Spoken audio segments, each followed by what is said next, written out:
Trainer Derek Bozy Ennis has come to the defense of WBC lightweight champion Shakur Stevenson, saying the unbeaten star shouldn't let anyone dictate how he fights. Ennis believes Stevenson should stick to his proven hit and don't get hit style rather than changing his approach to please critics.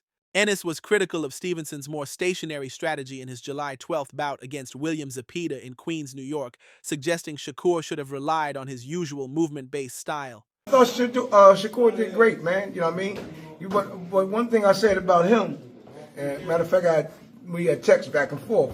One thing I said about him, right? I said to him is, don't let nobody make you do what you don't want to do. Mm-hmm. Fight your fight. You've been winning that way. Keep on winning that way. You know what I mean? I know you can fight inside. You know what I mean? But you ain't got to prove nothing to nobody, man. You know what I mean? You fought a few guys inside. And your style is really not a running style.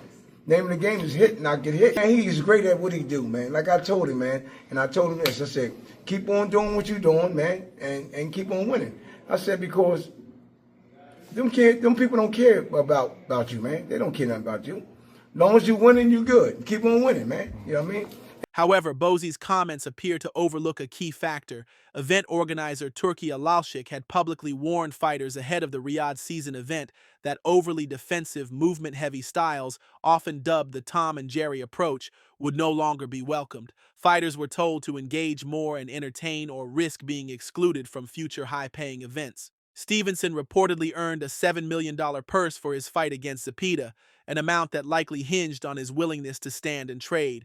While Ennis may support a defensive strategy, he's not the one footing the bill.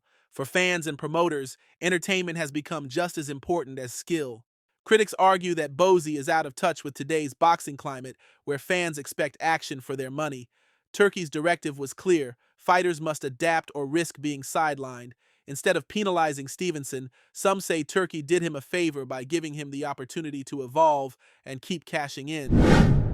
Undefeated Puerto Rican prospect Xander Zayas is set to face Mexico's Jorge Garcia Perez this Saturday, July 26th, for the vacant WBO junior middleweight world title at the Madison Square Garden Theater in New York City.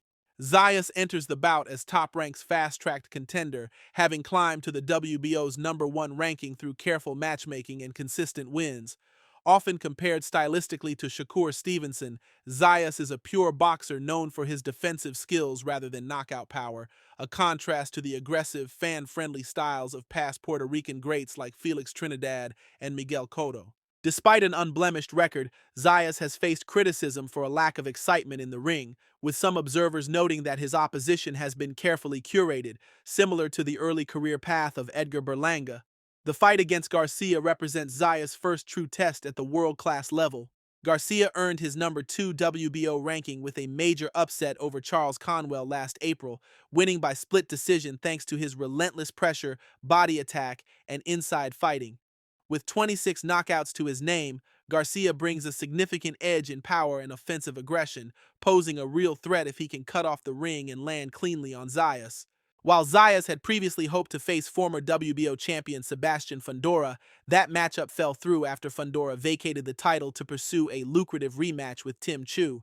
However, Fundora recently stated that he intends to reclaim his belt by targeting the winner of Zayas versus Garcia. Saturday's showdown will determine whether Zayas can silence his critics and rise to the occasion, or if Garcia can crash the party and extend his Cinderella run in the junior middleweight division. No, man, I'm happy, excited. Obviously, first world title fight in New York.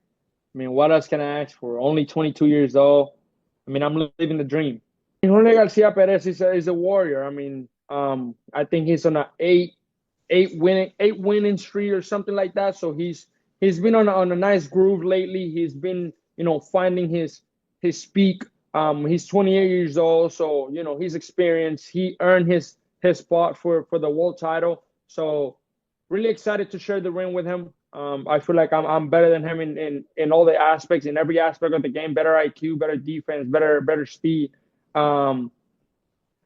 He's a good fighter. Goes to the body a lot. He knows how to use combinations, put a lot of pressure. But when we step in the ring, there's no margin for errors. I got to be perfect, and I've been doing that for 21 fights.